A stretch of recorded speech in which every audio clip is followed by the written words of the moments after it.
A paz de Deus, meus irmãos, a paz do Senhor Jesus. Tudo bem com os irmãos? Louvado seja Deus. Espero que sim, que seja tudo bem. Sou vosso irmão em Cristo, irmão Lorival, faço parte aqui da comunidade cristã no Brasil. Irmão, estou aqui para falar um pouquinho da mensagem da palavra também, irmão. Faz parte da mensagem da palavra, mas queria falar de situações na Bíblia Sagrada que relata no tempo de Jesus também. O divórcio na Bíblia.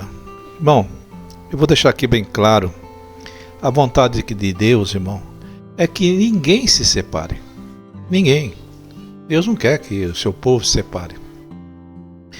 Mas Jesus falou assim, olha, por causa da dureza do vosso coração, permitisse a Moisés criar uma carta de divórcio. Então, vem situações que foi alterado pela não vontade de Deus, mas pela vontade do homem, pela dureza do coração do homem, essa mudança o homem de ficar um só corpo, só carne, né? Deixará o homem, a casa do pai e sua mãe, se unirá a uma mulher, mas não é assim que acontece. O divórcio na Bíblia é permitido apenas em algumas situações. Olha, irmão, as situações. Existem duas condições bem específicas que permite o divórcio na Bíblia. Elas foram estipuladas pelo Senhor Jesus e pelo apóstolo Paulo, respectivamente. A imoralidade, irmão, sexual e o abandono pelo cônjuge, né? É um dos índices, né? Porque naquele tempo existiam irmãs que obedeciam ao Senhor, né? E o esposo não era crente, era pagão, incrédulo, não acreditava e não queria mais morar com a irmã, então ela estava livre do compromisso. Era um dos motivos que Paulo falava. A imoralidade sexual. Foi dito que aquele que se divorciar de sua mulher deverá lhe dar-lhe a certidão de divórcio. Isso era Israel, né, irmão?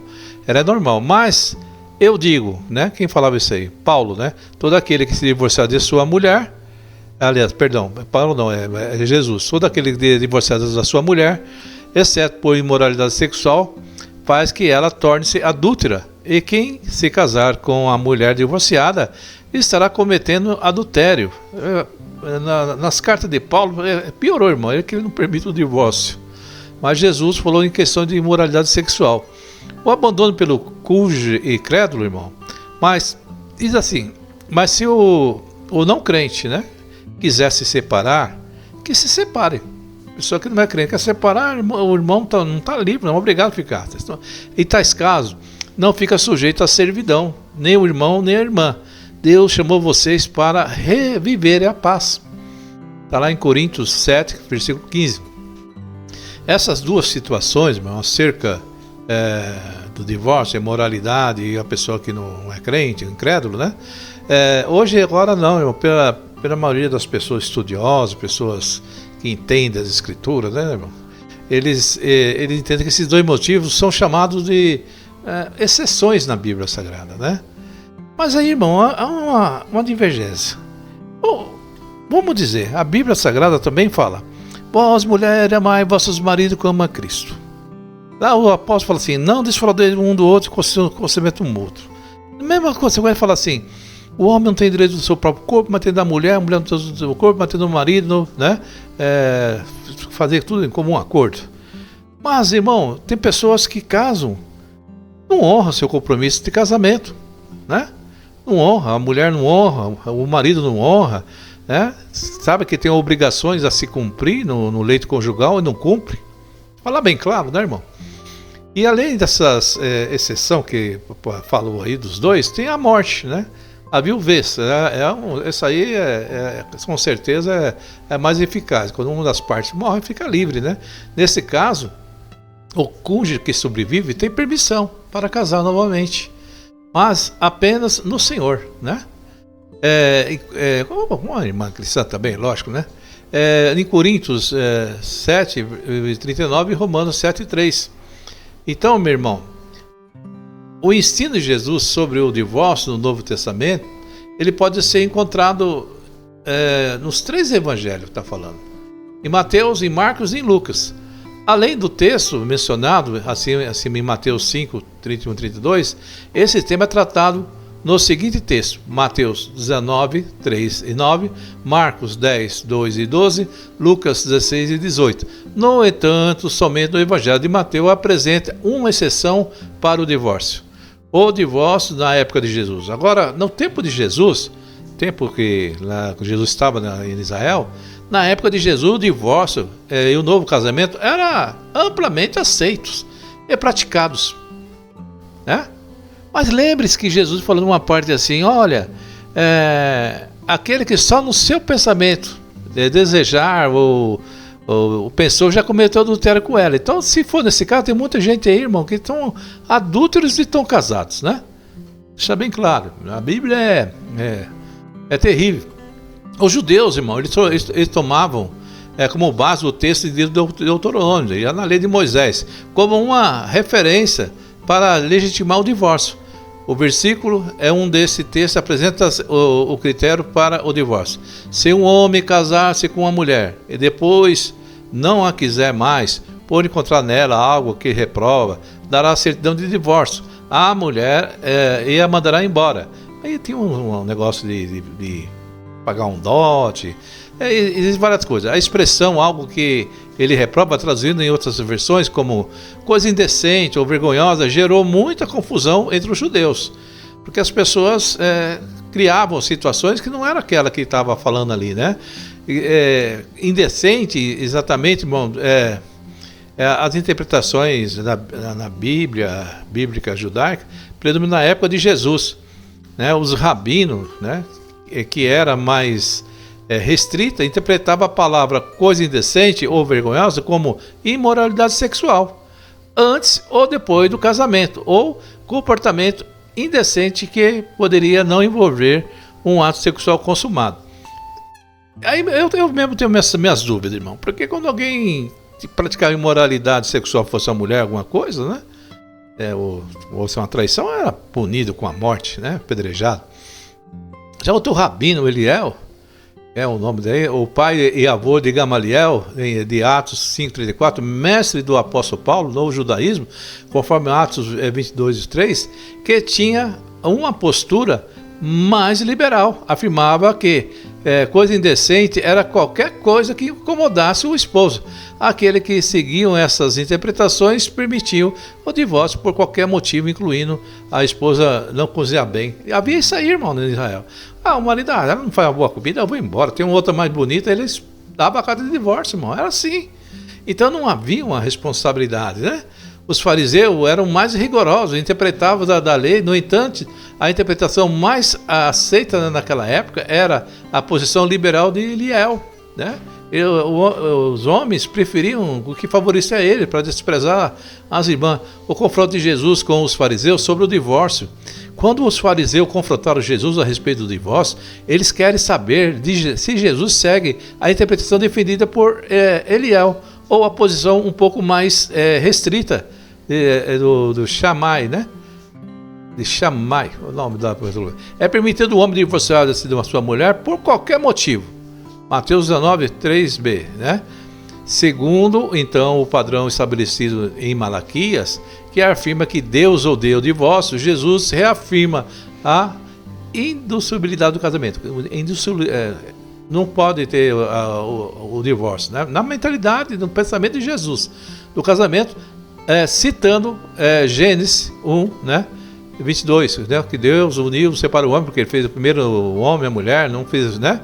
E ele respondeu: vocês não leram que no princípio o Criador fez homem e mulher, e disse: por essa razão o homem deixará o pai e a mãe e se unirão à mulher, e os dois se tornarão uma só carne. Assim eles já não são mais dois, sim uma só carne. Portanto, que Deus uniu, não separa o homem.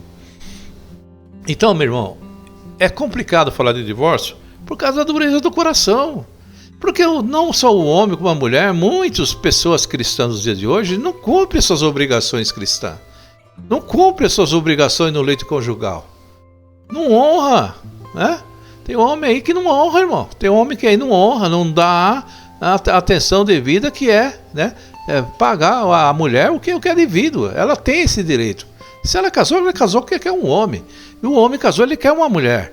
Então existe sim, segundo a Bíblia Sagrada, essa parte, irmão. A pessoa não tem direito do corpo dele, mas tem da mulher. A mulher também no corpo, mas tem dele. Mas as pessoas não honram isso daí. Aí induz o outro ao erro, o outro erra, peca, ele pecou. Mas quem será que induziu? Quem que será que empurrou? Quem que será que facilitou a queda? Né? Então tem esse lado também. Então, e tem pessoas que não têm nenhuma atitude cristã. Pessoas que espancam a mulher, pessoas que batem na mulher, pessoas que são severas, pessoas que não tratam com dignidade. Essa pessoa é cristã? Porque a Bíblia fala, vós, homens, amai vossas mulheres como a Cristo. Como alguém pode espancar Cristo? Alguém pode bater em Cristo, desprezar, assim por diante, né? Então, irmão, será que essa pessoa é uma pessoa cristã ou um incrédulo? Porque Paulo, o incrédulo, manda embora. Eu acho que quem é crente, irmão, não age com esse tipo de comportamento. Muitas vezes, a dureza é tolerada, alguns ministérios acabam tolerando até a separação, porque, irmão, é gravíssimo, né? E perguntaram entre eles, então, por que Moisés mandou dar uma certidão de divórcio à mulher e mandá-la embora? Por que Moisés permitiu, né? Em Mateus 9,7, que falou, os homens falaram para Jesus. E Jesus esclarece que Moisés permitiu o divórcio devido à dureza de coração do ser humano. Por isso que acontece as separações, por causa da dureza do coração. Se está acontecendo um divórcio meio evangélico, por causa da dureza do coração, né? Ele deixa claro que a única razão pela qual o casal pode separar é a imoralidade sexual por parte de um dos cônjuges, né? Eu digo que todo aquele que divorciar da sua mulher, exceto por imoralidade sexual, e se casar com outra mulher, estará cometendo adultério. Isso aí é um ensinamento de Jesus, né? O significado de imoralidade, irmão, a palavra imoralidade sexual no grego, língua que foi escrito no Novo Testamento, é porneia. Olha aí o problema que está acontecendo aí, que muitos dá lá, que vem um estudo até de um pastor de uma igreja aí, da Cruz do Calvário, né? Ele deu uma interpretação que não há separação de jeito nenhum, né?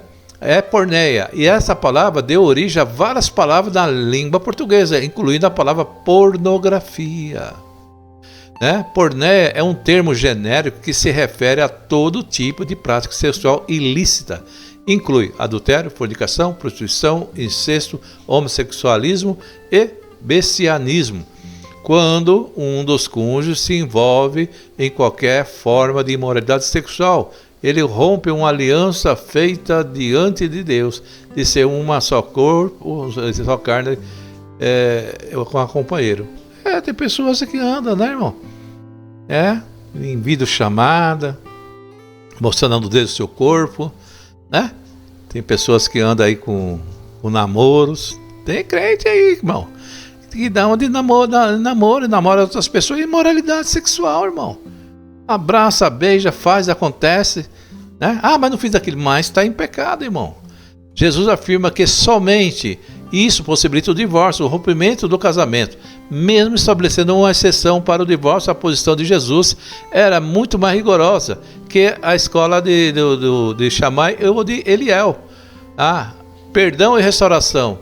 O propósito sempre deve ser o perdão e a restauração. Muitos casais que sofrem com a imoralidade no casamento acabam conseguindo perdoar e restaurar o relacionamento. Quando isso acontece, frequentemente a relação do casal se torna mais madura e consequentemente do que era antes. É difícil, irmão, difícil alguém ser perdoado.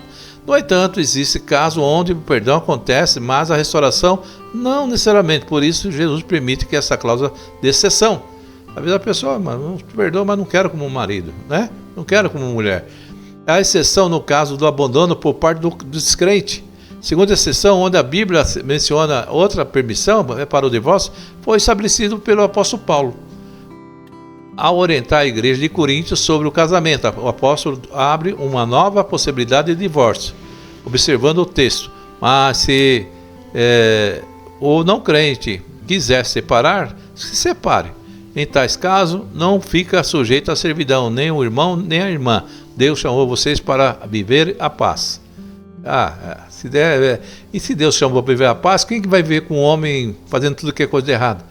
Um homem agredindo, um homem batendo. É como fala Paulo, assim fala eu, não o Senhor. Mas é minha opinião. Quem que vai suportar uma situação dessa? No entanto, irmão, o crente não deve criar conflitos no casamento com o não crente e nem buscar a separação. A iniciativa e a separação não deve acontecer por parte do crente, sim da pessoa que é descrente. Aos casados ordeno, não eu, mas o Senhor, que a mulher não se separe do marido, mas se ela se separar, que não se case de novo, olha aí, ou que se reconcilie com seu marido, e que o marido não se divorcie da sua esposa, mas o outro digo, eu não, Senhor. Ele fala, ele está falando ele, irmão, ó. Aqui é tudo ele falando, Paulo. Se algum irmão estiver casado com uma mulher não crente e está concorda morar com ele, não se divorcie dela. Então Paulo está dando a opinião dele aqui. E se uma mulher estiver casada com um homem não crente e esse concorda em viver com ela, que ela não se divorcie do marido. O crente deve permanecer casado com seu cônjuge, mesmo que ele ou ela não seja crente. Se o não crente concordar em viver com ele, o crente não deve buscar a separação. Entretanto, quando o não crente decide que não quer mais, permanece o casado e vai embora, e crente não fica sujeito à servidão de um relacionamento que não existe mais. Somente quando o não crente decide que não quer mais continuar no relacionamento e que crente está livre para assumir o divórcio. Irmão, tem gente aí que só tem nome de crente, que é batizado, só tem nome de crente. Tem mulher aí que só tem nome de crente, só tem a aparência, é incrédulo. É uma opinião minha. Vai embora, fica livre. É complicado, irmão, essa parte aí, dizer que está certo, que está errado, porque na cultura judaica permitia, Jesus fez aquilo por causa dos fariseus que foi perturbar Jesus. Ele deu esse ensinamento. E ele falou que tem pessoas que adulteravam só no pensamento. O novo casamento é permitido para quem se divorcia? É uma pergunta. O tema, irmão, do novo casamento, para o divorciado, pode às vezes ser mais polêmico do que o próprio divórcio. A Bíblia não aborda com clareza o novo casamento. É possível para quem se divorcia? Nisso, porque tanto Jesus quanto Paulo, quando trata do assunto, não defende a legalização, mas combate a banalização do divórcio, né? Divorciar por qualquer uma besteira. A Bíblia, quando aborda o assunto, enfatiza a importância do casamento e não a possibilidade do divórcio. Por isso, essas duas menções sobre a possibilidade do divórcio são chamadas a cláusula de exceção, considerando essas duas cláusulas de exceção como aceita e correta. Geralmente a igreja adota uma das seguintes posições quanto a um novo casamento para um crente divorciado. Primeira posição: o novo casamento é proibido em todos os casos. A pessoa pode se divorciar, mas não pode casar novamente. A segunda posição: o novo casamento permite somente para que a parte inocente que cometeu a imoralidade e abandonou o lar e arrepender-se em busca da reconciliação. É o caso ali que acontece lá na congregação, né? A terceira posição: o novo casamento é permitido para ambas as partes se o divórcio aconteceu devido à imoralidade e abandono do lar, e a reconciliação não é possível. O novo casamento é permitido para ambas as partes, né? A realidade atual, assim como na época de Jesus, hoje, o casamento também é tratado como banalidade. As pessoas buscam a separação por qualquer motivo. A palavra de Deus nos diz que o casamento foi estabelecido por Deus antes do ser humano pecar, por isso é uma aliança divina entre o homem e uma mulher que deve durar por toda a vida. Irmão, tem muitas coisas que acontecem: incompatibilidade financeira, crise financeira, falta de atenção, amor, carinho, interferência de pais, de sogros, feitas de comunicação, entre outras, são as razões bíblicas para o divórcio, né? Algumas pessoas usam isso aí, interferência do pai e da mãe, acaba com o casamento da filha, do filho. No caso de haver agressões físicas, o abuso, deve buscar uma ajuda antes de recorrer ao divórcio, mas pode resolver o problema. Às vezes é necessário uma intervenção espiritual, emocional, social. Não, agrediu, põe na cadeira, irmão. Perde tempo não. É bandido. Agrediu, quer bater em você, tirou sangue, quer espancar a irmã, põe na cadeira. Se não é crente, é bandido, é pilantra. Ai dessa conversa não. A integridade física e pessoal de todos deve ser preservada em alguns casos. Pode haver necessidade de uma separação temporária para trazer questão, e tratando conforme o ensino bíblico, o divórcio deve ser a última opção. Mas às vezes não tem jeito, irmão, né? Falar é fácil, viver o problema é difícil, né? E cada um tem os seus problemas, sabe onde a voz aperta. Tem mulher aí que apanha do marido, o marido tem ministério, o marido é pastor, o marido é ancião, o marido é cooperador, exceções, tem uns aí que espanca, põe na cadeia, irmão, não dá moleza, denuncia, põe na cadeia, isso não é crente, é bandido, tá bom, irmão? É minha opinião, tá? E eu tô certo, viu? Pode pôr, é criminoso, tá bom, meus irmãos? Essa é uma parte que eu queria falar sobre o casamento, que Deus abençoe meus irmãos e minhas irmãs, né? E todos fiquem na santa paz de Deus, né? Não sofra. Você foi chamado para liberdade, não para ser escravo de ninguém. Ninguém pode ser escravo um do outro. Não existe isso aí. Você não pode viver numa escravatura de uma pessoa, de um homem, de uma mulher, assim por diante. Que Deus abençoe a todos fiquem na santa paz de Deus.